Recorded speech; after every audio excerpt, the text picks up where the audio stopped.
All right. We're back with you inside of the Africa Forum. This is Running African. And I'm very pleased, very happy to have on Lel. And this is why you must have producers all over the place. So my producer extraordinaire, Socrates, just ensure that we have a replacement immediately. And what a replacement. My sister, Valwanita, attorney at law, has joined us on the phone lines. Valwanita, thank you so much for coming. Oh, you're so welcome. Yes, short notice, but that's all right. I was up preparing some work, so right. All right. Let me see how long we can. Let me see how long you can stay with us. Okay. But so we're looking at the ongoing conversation in Jamaica, the citizenship status, dual citizenship status of the, I think in a wider context, but specifically speaking of the leader of the opposition in waiting prime minister. Now, what is your own understanding? And Valerie, can you help all of us to understand, please? Because that is what I want this morning for all our listeners to understand exactly what is going on so that we can make informed judgments and decisions on this. Well, basically, one requires, the Constitution requires you to be a citizen, to be born in Jamaica, in order to hold certain positions. I believe that is reasonable. Yes. In the United States, you have to be. I think we all remember the whole episode of Obama, whether he was Kenyan or he was American. Yes. And that is because you need to have an allegiance to your country, to serve your country appropriately, properly. Now, our Constitution had Commonwealth in it. Yes. And I believe the concern in removing it is that since we are going to become a republic, and we have to get rid of all the vestiges of colonialism and Britain, that the Commonwealth should be removed so that you really ought to be born in Jamaica. But I don't know what the problem is because Mark Golding was born in Jamaica. Yes. He happens to have a British dual citizenship because his parents were British. And so that now is the dilemma as to whether he should relinquish his British citizenship and just be confined to being a Jamaican citizen. So that as it is now, constitutionally speaking, he is within his right, as it is now. Yes, he is. But people are looking forward to the change to become a republic and to get rid of everything that is British. Right. And this is, right. And you see, for me, Valerie, in this space, it is always about the isness of things. It is what it is. So it's the isness of things that we're dealing with. As it stands right now, this is the situation. But because we're looking at constitutional reform and we're seeing the document that has been published now, which they have removed any reference to the Commonwealth, So what's the situation, do you think, from your own perspective? How should Mark Golding be looking at this? I hear him saying that I am listening to everyone. I'm taking on board the different perspectives. But from your own perspective, what should he be doing now?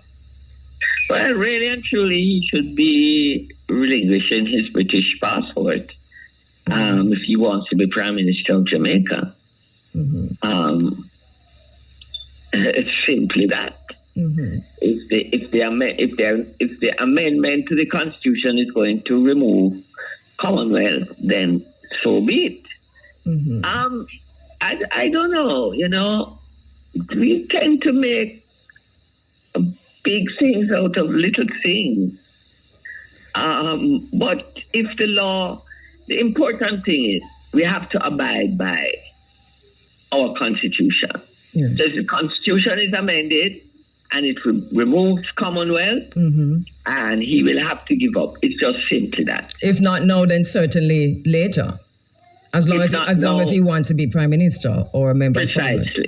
Precisely. And I wouldn't even say if not now, later. I would say if it's going to be done, which clearly it is going to be done, just do it now and move on. Do you think that, or to what extent do you think that his digging in of the heels and the listening process is adding to this distraction? Because obviously this is a distraction from so much more that's happening on the island.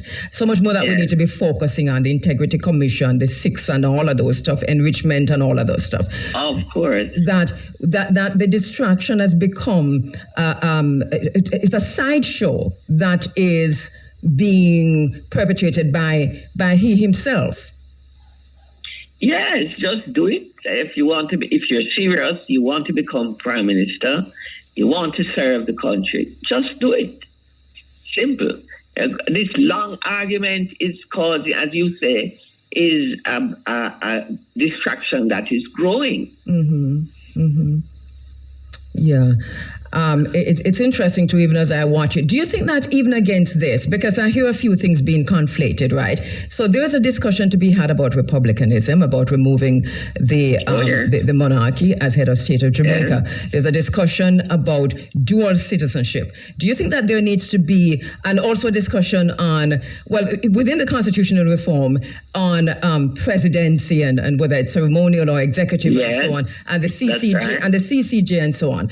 Do you think that all these things being conflated within the context of Mark Golding's dual citizenship is making it worse? And to what extent is it making it worse for Mr. Golding?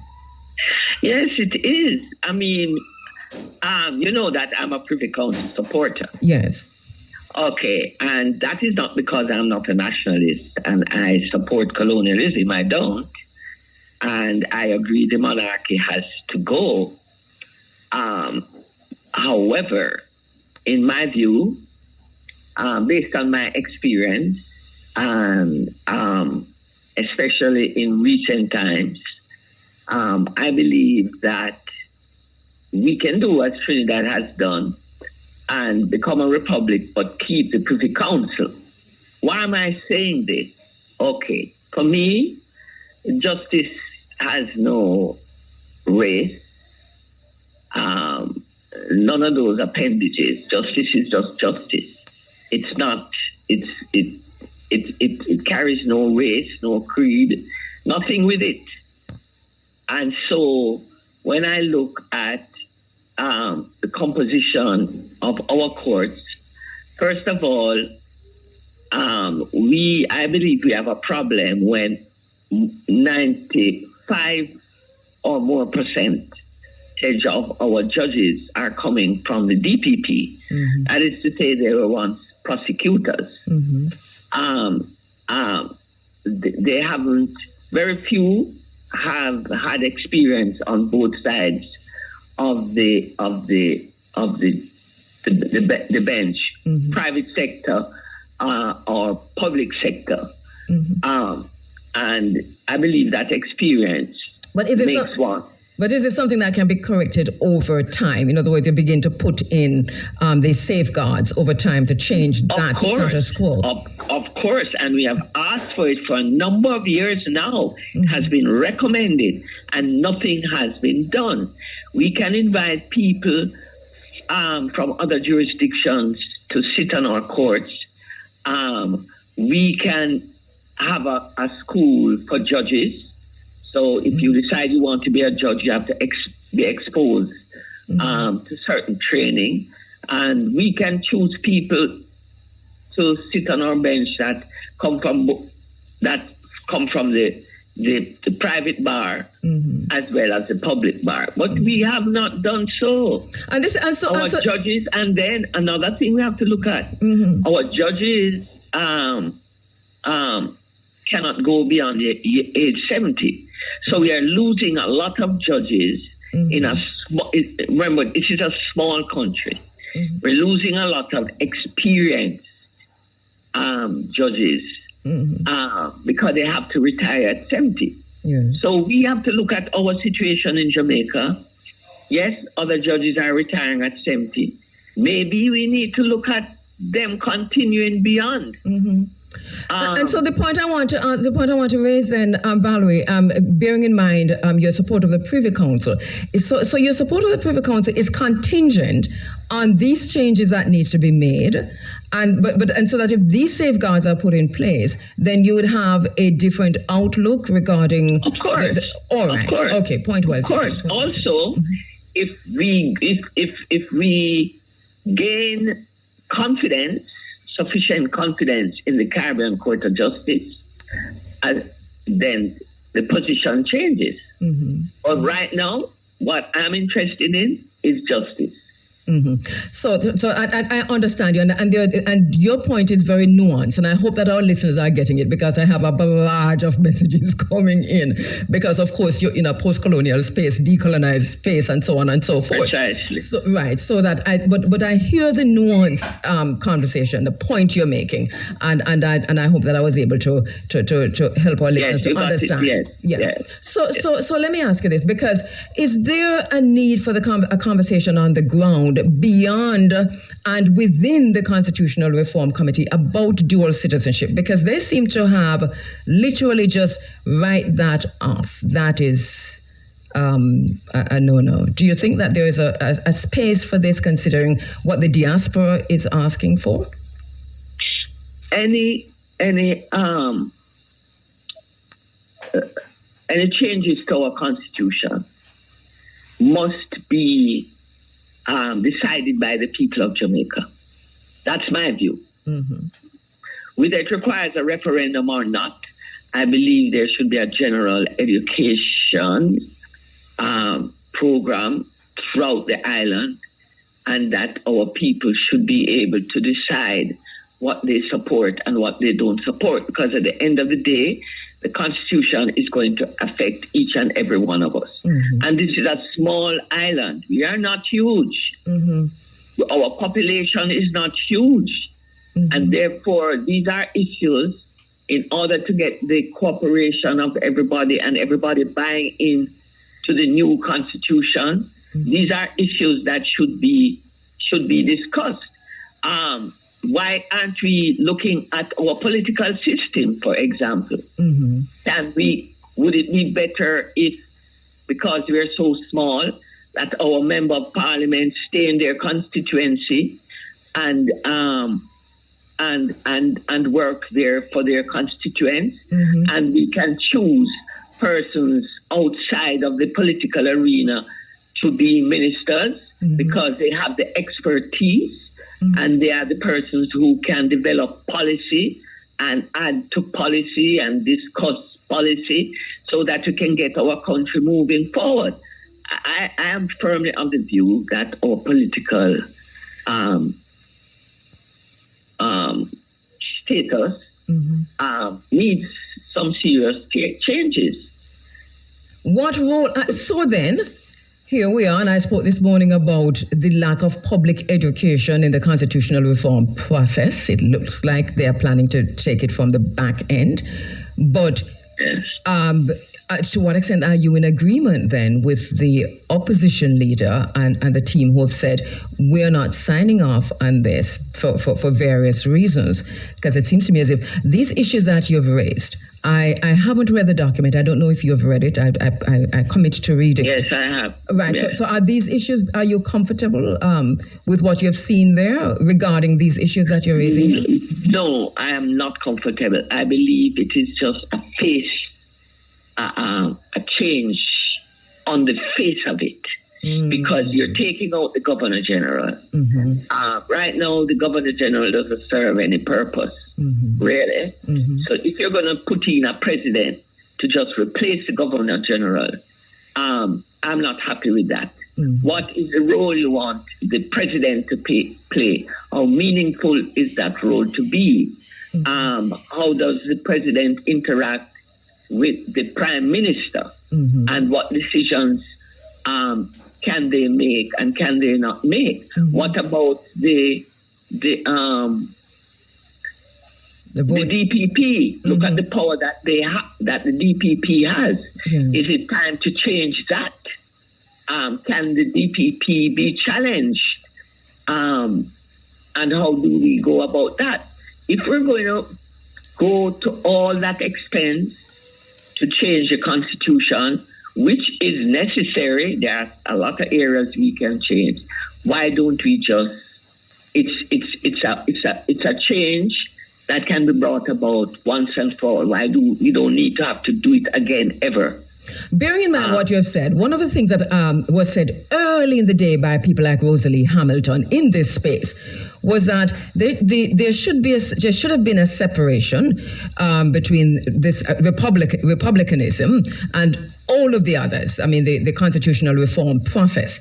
And so she was afraid that this very same thing that's happening now would happen, that you conflate these things and then the republicanism gets affected by this. Do you think that this might be an issue? Because if there are so many other points, we were talking about a minority report earlier and whether or not that should have happened. So to what extent with the republicanism and getting rid of the king of a head of state and so on? Well, I know you're KC, that will affect you too. You can talk about that a bit. Listen, titles don't matter to me. Okay, brilliant. So it's my work that speaks for me. Exactly. And what a wonderful body of work. So that do you think that there needs to be a proper line of demarcation between that whole constitutional reform process and republicanism, getting rid of the monarchy? That should stand by itself, similar to what Barbados did. I agree. Definitely, I agree with that. But, there needs to be... Our politics sometimes stands in the way of the things that we do. There definitely needs to be bipartisan, a committee that involves a lot of stakeholders, the man in the street, etc., etc., etc. Before we go through all this trouble of amending just to remove the monarchy. Listen, Jamaicans, just take a simple thing like where Jamaicans live. A lot of people living on gully banks, river banks, or they don't have any land.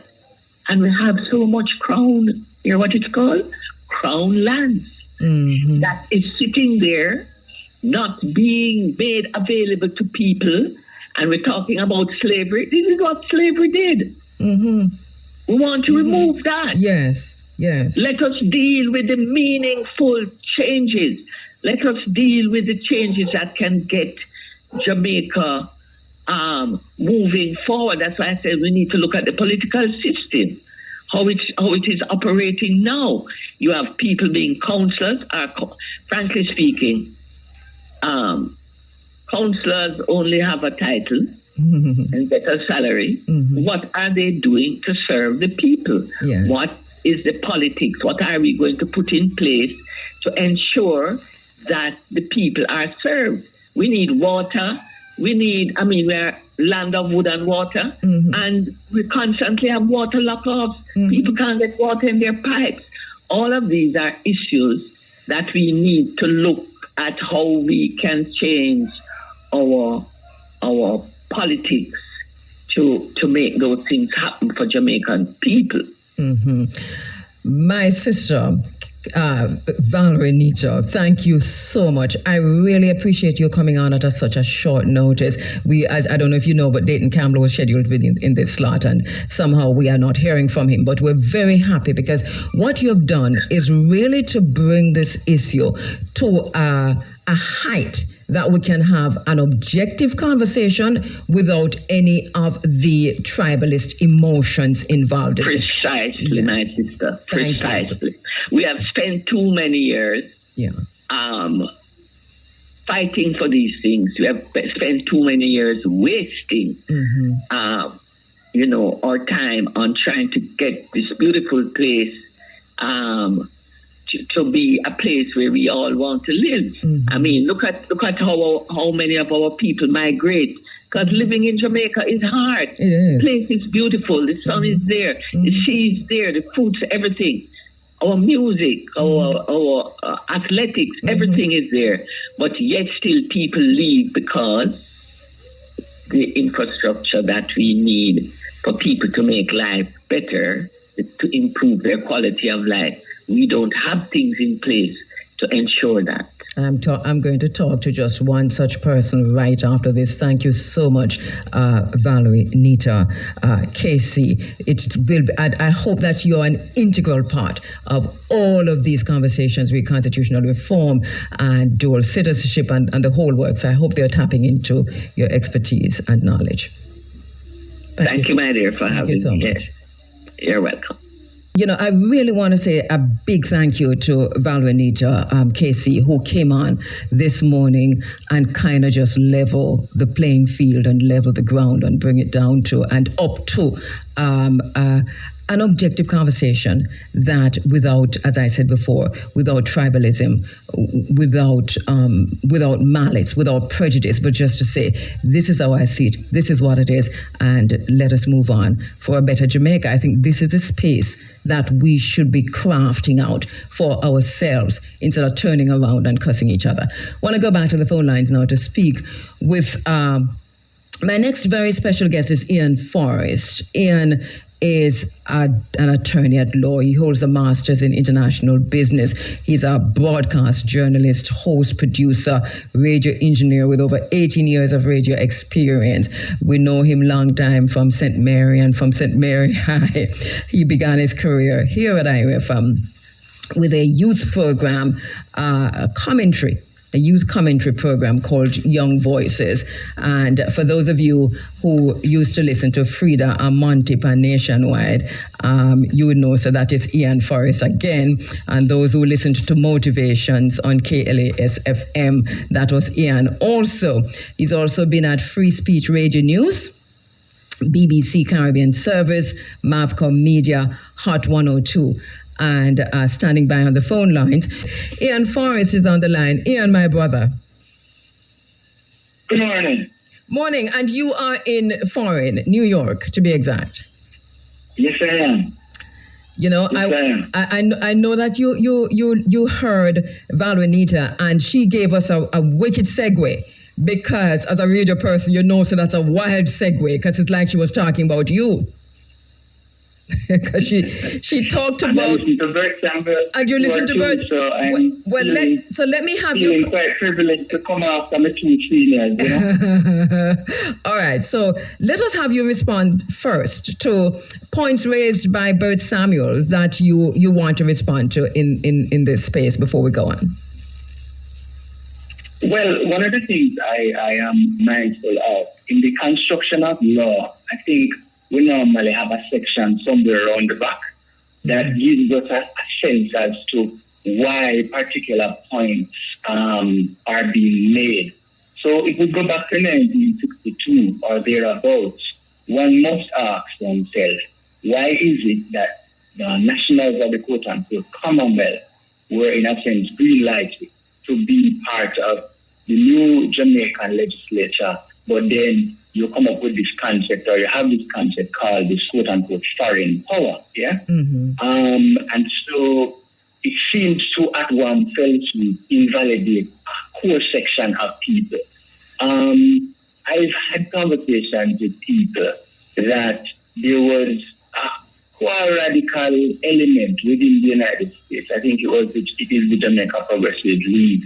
And they had some very strong ideas about what Jamaica should be when this thing called independence came. Mm-hmm. And you know how it goes when, you're watching the global space now, and maybe, as you see the horse trading happening in South Africa, you watch what Keir Starmer is doing in England, you kind of come to the sense that people who are likely to be threats to you, you invalidate them, yeah? And so possibly by doing so, you got rid of what competition could be about what Jamaica could shape itself up into, right? But somebody who would have written the notes and have access to the notes and to say why we were doing it, the smoke-filled back rooms of the day could say why it is we would have done this in 1962. One can now argue that we have moved these 60-odd years since then to account for a reality, which is this. If Jamaica's economy relies so heavily on remittances, then let's disaggregate where the bulk of our money comes from. Let us look at where Kingston 21 is. Let us look at where the bulk of our people live.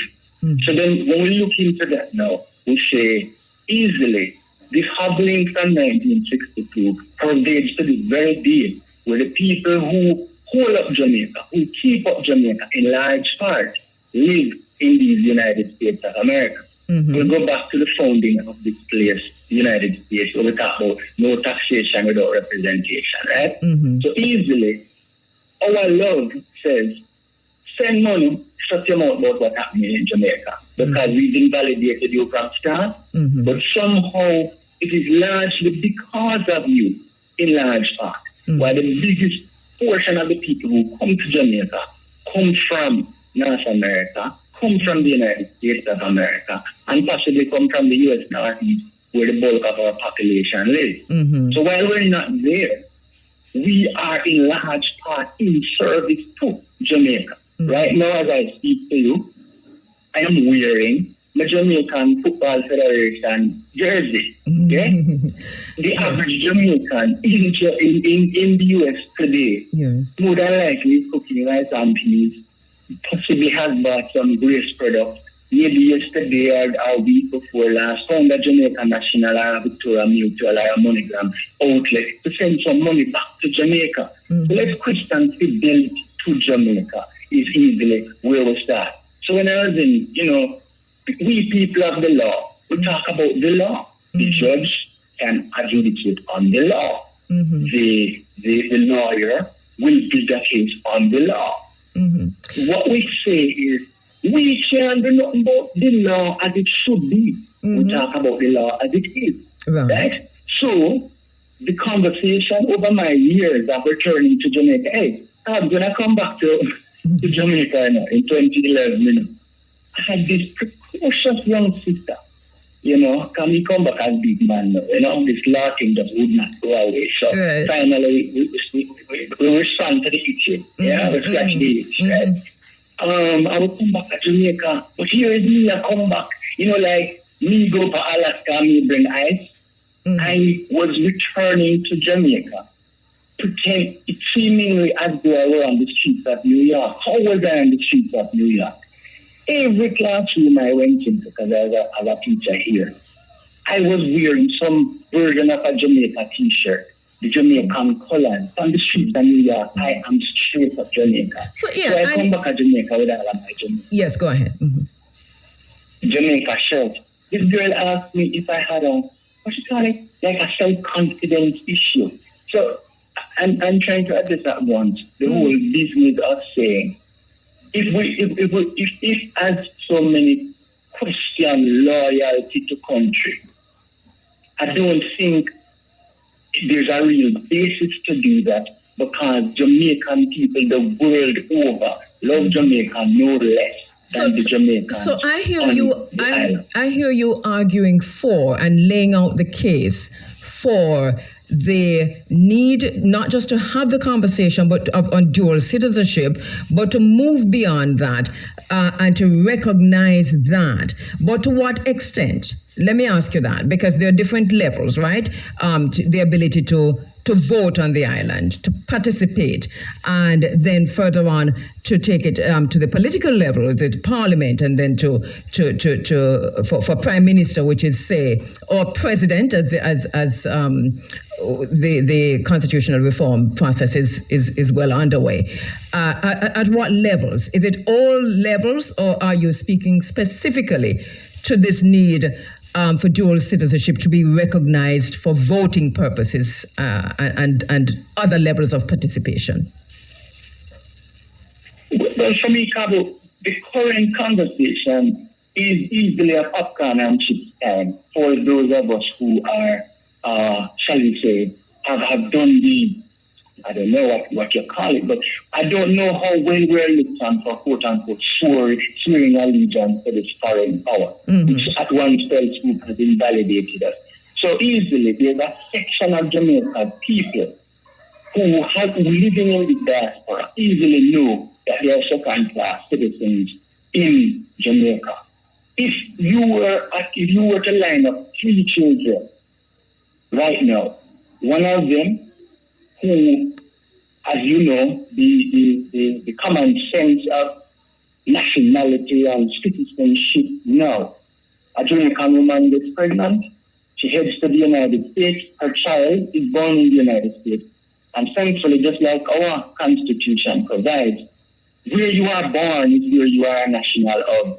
So this woman returns to Jamaica with a child born in the United States at once she has a U.S. citizen on her hand. This child raised in Jamaica, lives in Jamaica, all of the things Mark Golan talk about. Yes?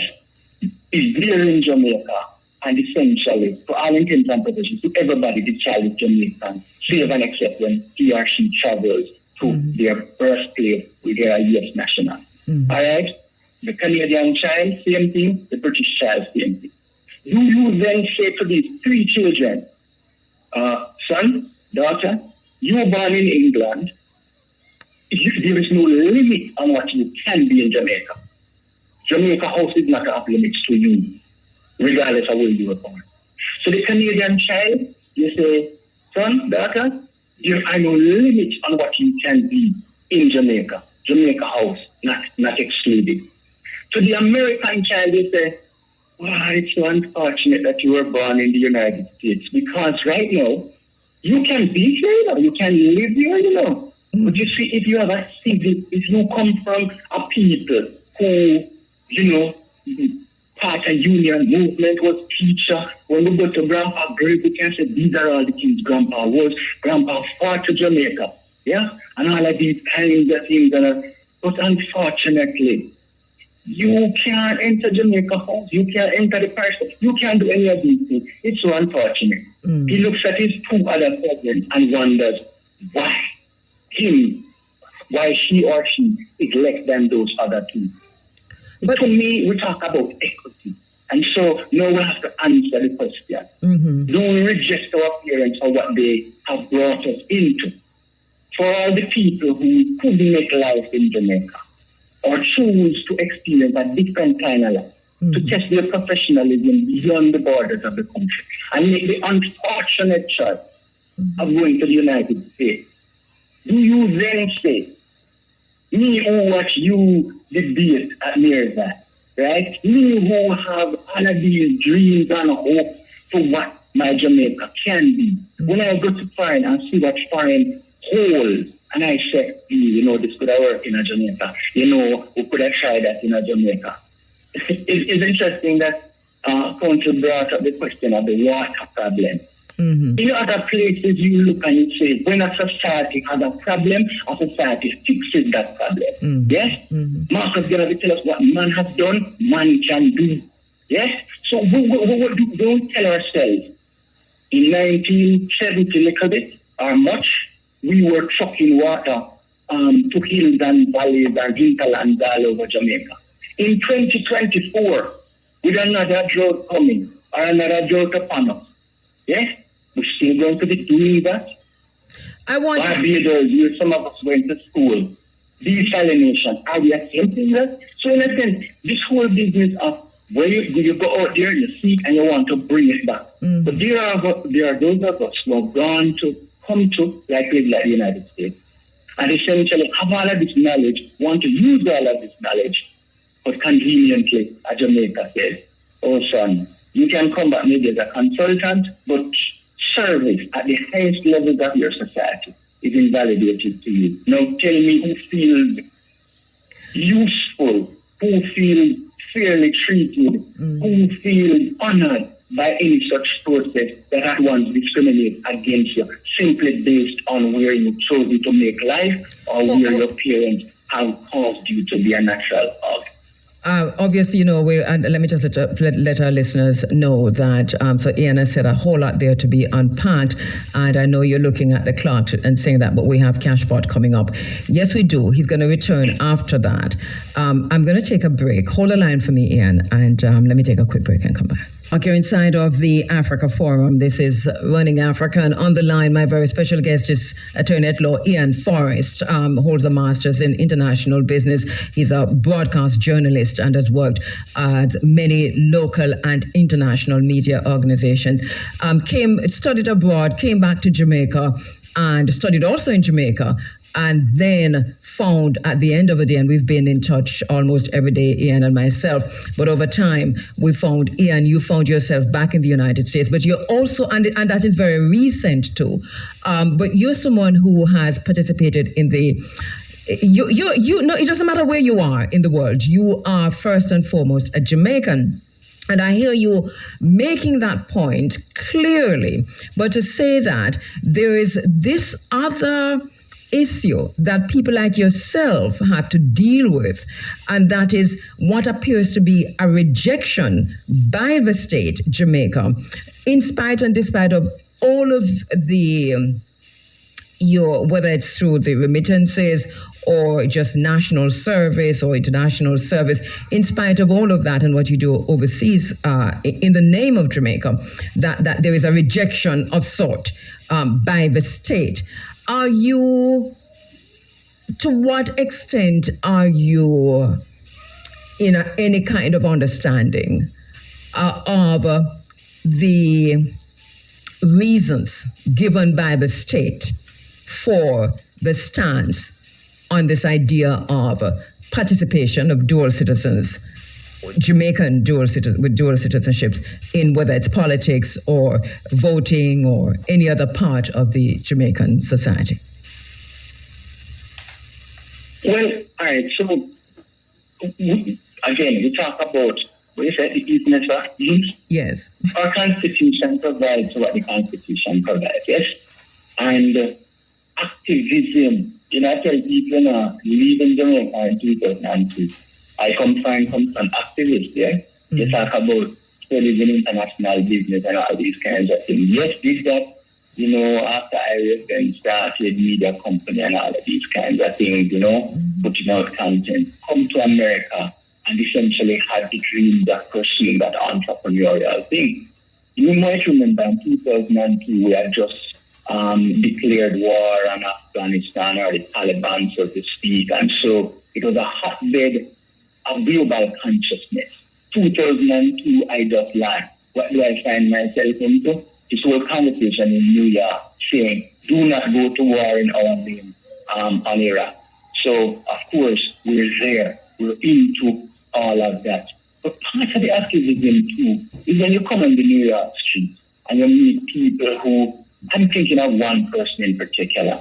She went to, our father went to St. Mary High School together. She migrated when she was 3 or 4. And it stuck in her car that when she came around us, that essentially we kind of authorized her because of how she sounded and the fact that, she had to do the Jamaica tech to be what she was. And I think at that point I said, no, we can't have this authorizing of people whose common neighbor strength is under some tree in Jamaica. We can't do that. Then you've got to find out how it is Jamaican citizenship passed on to the whole business of telling, beating a drum way to say, look, even though you're here, even though your children are here, Jamaica is your birthright. You can be all of these things. Now, this citizenship conversation is a big, big conversation. Somebody sent to my consciousness just the other day. You know that Boris Johnson was born in New York, lived there until he was 5. Yes. Lord Mayor of London, among a whole host of other things. And 2016, 2017, I'm seeing a Guardian article which talks about him renouncing his U.S. citizenship But you know why? It wasn't because the British people had asked him to do that so much, Maybe this was a conversation then, but it wasn't so much because the British people had asked him to do that. Man sold the house, and some wanted taxes anywhere you are in the world once you have U.S. nationality. Yeah? But when we look at the Richie Sunak situation and his wife, for example, and all the conversation around her, which at the end of the day really came down to taxes and where she was paying her taxes, I think, just to, reduce it.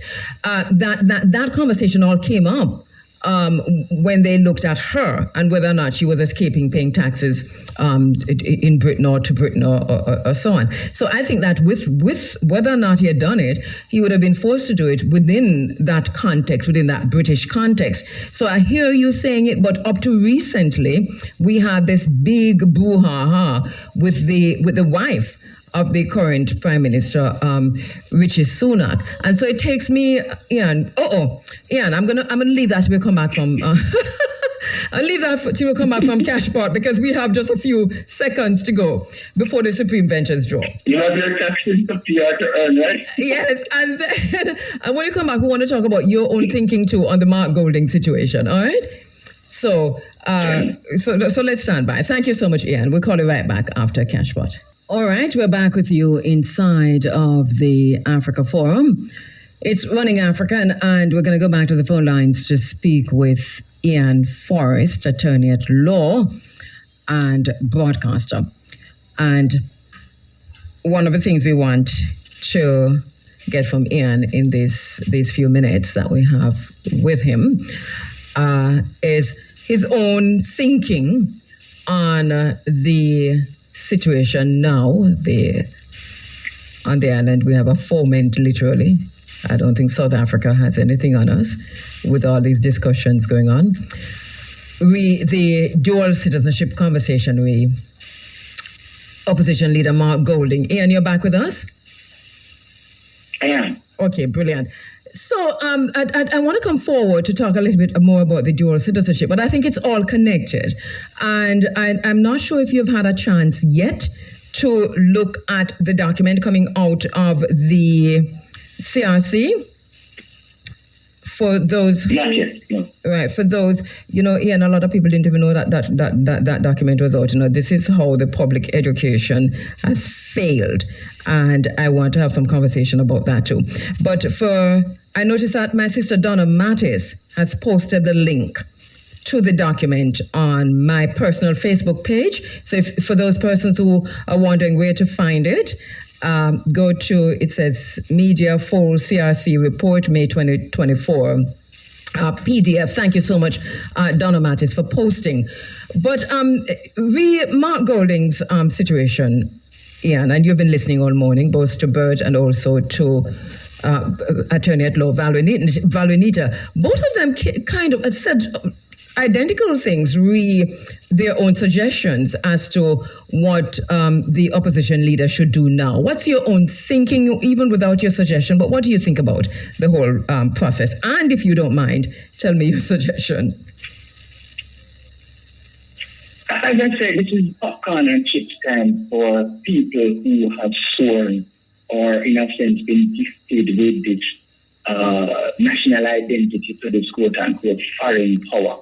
We have, for a long time now, felt unknown that we in Jamaica, as far as the pecking order of things goes, are second-class citizens in our own country. We know, for example, based on how this constitution works, and to my seniors, I will, humbly submit that it is well and okay within the bounds of the law as it is now.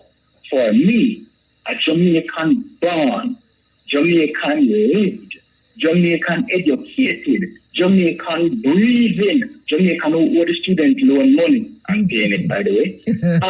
I can be, as per our constitution, invalidated. But should the brother you spoke with in South Africa, should any one of our people from Lesotho, and you having lived in England, you know this. Mm-hmm. I just did a little Google search earlier in the week. Who is eligible to stand in UK elections? One time it come up, right? Mm-hmm. It says you're 18. It says member of the Commonwealth, and then it have a little hyperlink too. Where is the Commonwealth?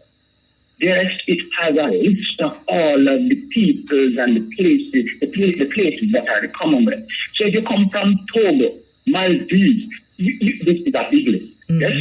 You now come to Jamaica. Senior counsel said, what? Live in Jamaica for a year as per our constitution of 1962. You stay there for a year, and then you, having found the favor of any of our political parties, you essentially, getting the favor of the people, can walk right into Jamaica House one time. You don't lose your other nationality. And you, having nationalized in Jamaica, essentially can rise to the very top. Having never lived in Jamaica, beyond the extent having no real nothing about Jamaica. I don't know if we have to do a citizenship test for a person nationalizing in Jamaica. But me, with all of my priors, like I said, is still, accountable to Jamaica in a number of ways. And unless I come back now and say, I am going to renounce my nationality elsewhere, I am handicapped for these people. So to answer your question directly, I think this is a very delicious problem. I remember when I was in Barbados, Oaks said, and lawyers will live for problems like this. This, to me, is a delicious problem for the leader of the opposition, who possibly there's no law limiting him from becoming prime minister, as has been clearly established. It is a delicious problem for him now, feeling the sting of the question of his fidelity to Jamaica. Yeah? Man born a UHWI, living whole life in a Jamaica, as his father has established, legacy for him to say, no can't question me. Yeah?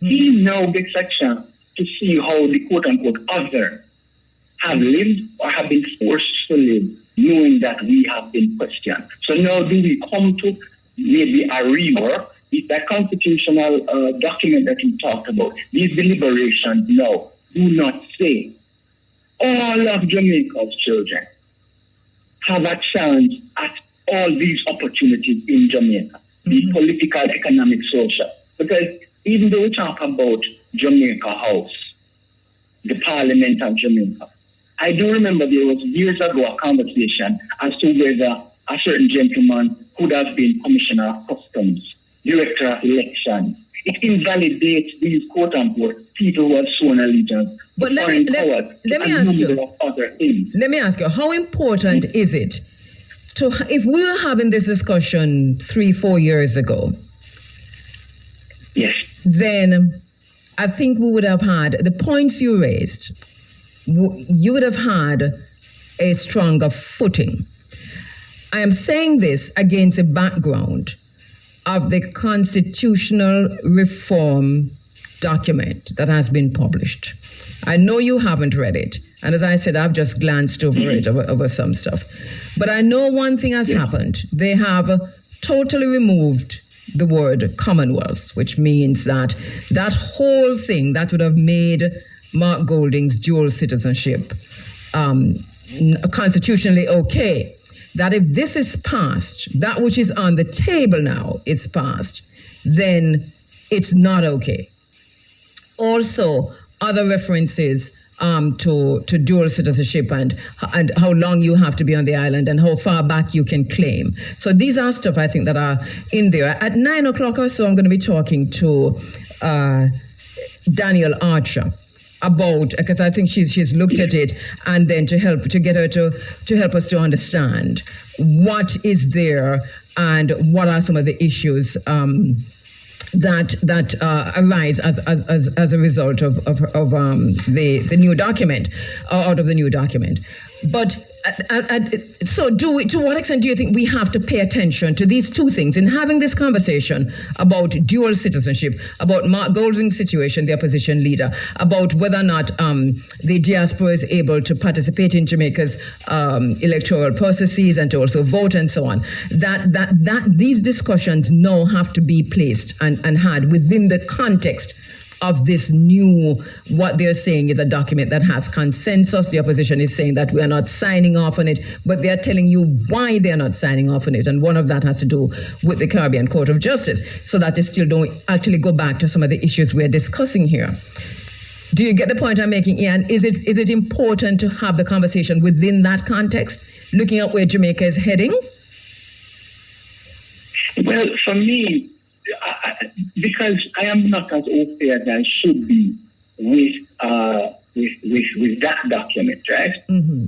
I have always thought in a big way these conversations about these things have always been limited to what is, not necessarily what should be. Mm-hmm. So if we go back to my point regarding equity, Mm-hmm. is it okay up to now, right, that of 3 children in your family, 2 of them know that they are top of the pops. 1 of them knows he's junior to the other 2. Yeah? If that was never okay, then essentially it becomes whatever is the document that we're looking at now. Does now say all of Jamaica's children will be equal bar nothing. Then essentially to me the document that needs more work. Mm-hmm. I go back to Boris, right? And I say this. We many times try to out-British the British. Mm-hmm. As has been taught to me, the British have no written constitution. Right. So chances are, even in the service of Her Majesty, the Queen, yes? When he was Lord Mayor, she never asked him to renounce in U.S. citizenship. It never mattered to her, it seems. When he was Foreign Secretary, it wasn't asked of him where his loyalties lay, right? What caused him to renounce his citizenship, seemingly in large part, was the fact that he was going to be owing Uncle Sam $50,000 for a $50,000 for the sale of a property he had in England. Mm-hmm. We were not asking him about his loyalties to Her Majesty. Mm-hmm. When we talk now about loyalties to elsewhere, right? When the quote-unquote foreign power meets your leader round back somewhere through an emissary with a briefcase full of money to vote a particular way, he holds a passport which says he lives nowhere else but your particular place. Do we now say he has greater loyalties to the country than somebody who has put sworn allegiance to a? How do we, in a sense, now come down to this? So it seems where we are evolving to is a purity test. Mm-hmm. Are you now and forever going to solely have one passport, one naturalization certification? Now we ask ourselves, is this a sustainable policy?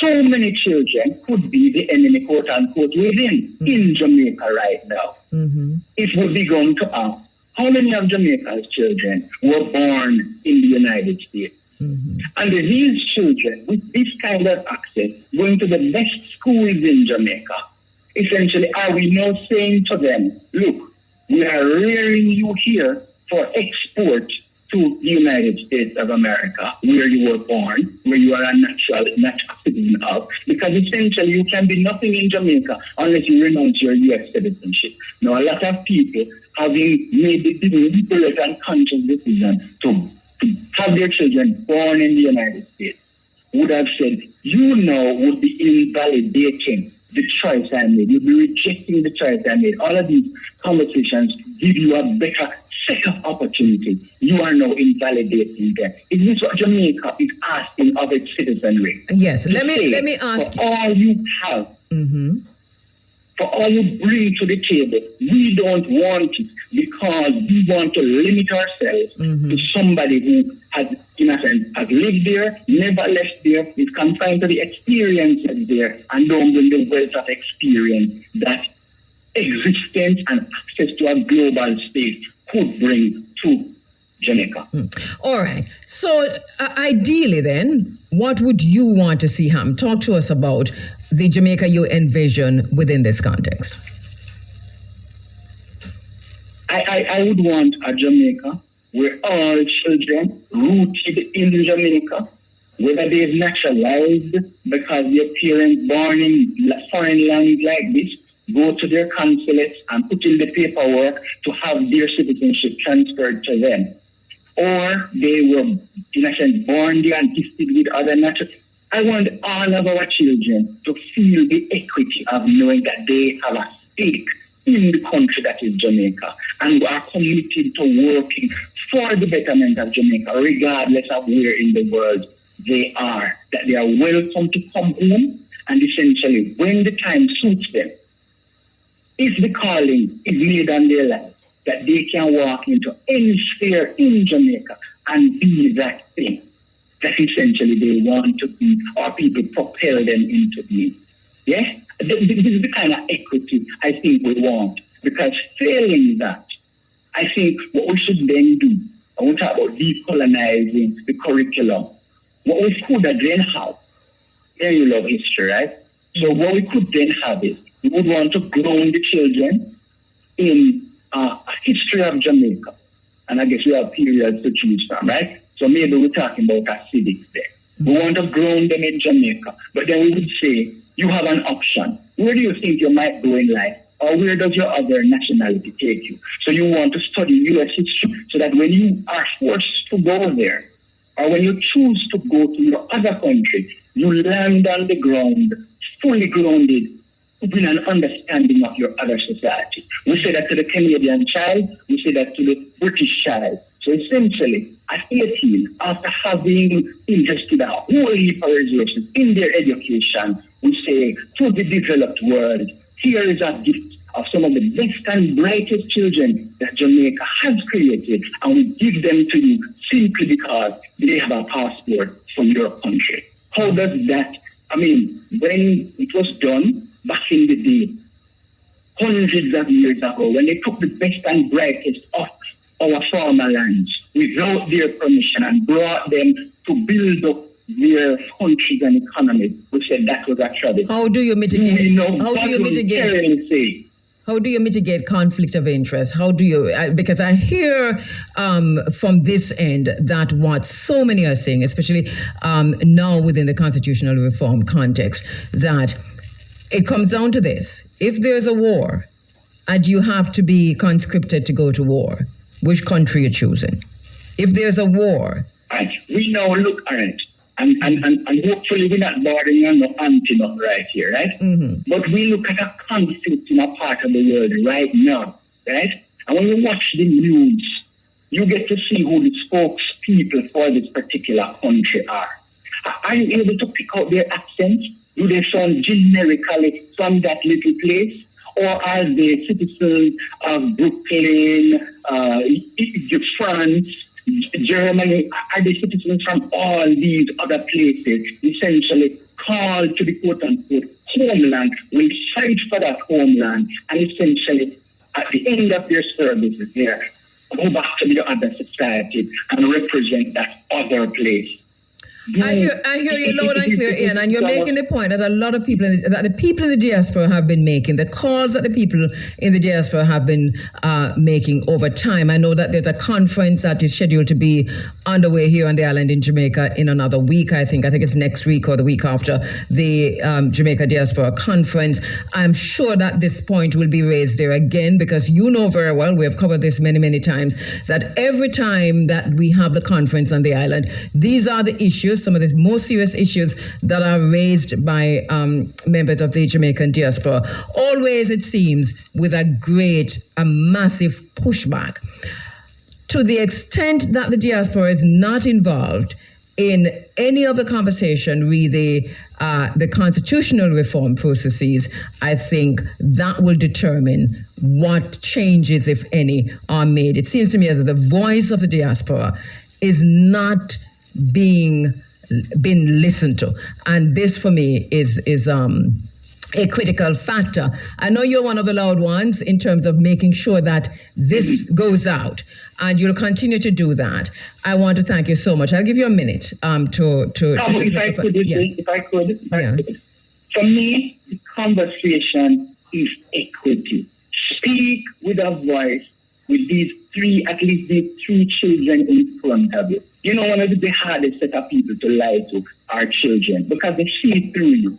Let us talk about equity. If Jamaica on the ground can have a conversation about equity, how do we make all of these children who from there, on the ground in Jamaica, from other parts of the country, gather around Mama grave and Papa grave when we have the big family reunion, Do they look on their cousins born in Jamaica and say, you are superior to us, you are more Jamaican than us? Is that where we want to be? Do we then telegraph to the children in the diaspora, because you are a second-class citizen in Jamaica? You see all of them by the way I said, yeah, we waste the time I send Jamaica.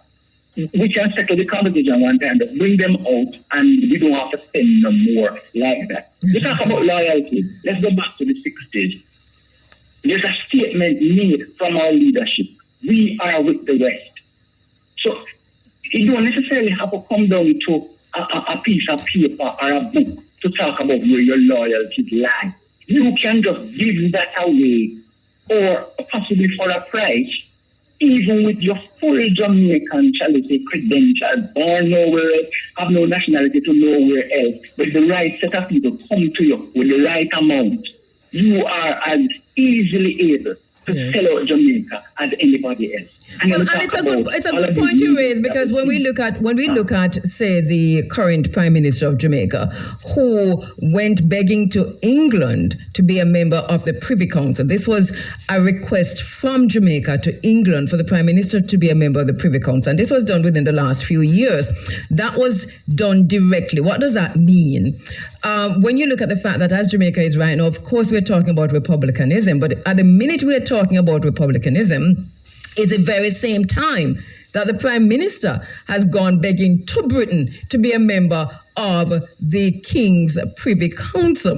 That alone, I think, negates a lot of the conversations on the island regarding dual citizenship and regarding those who have sworn allegiance, yes or no. It's a schizophrenic situation. As you know, it's a bipolar situation. Yes. I worked for the late ambassador, Bernard. And one of the things he would display, yes, as part of my learning, was his commission to serve as ambassador to the United States.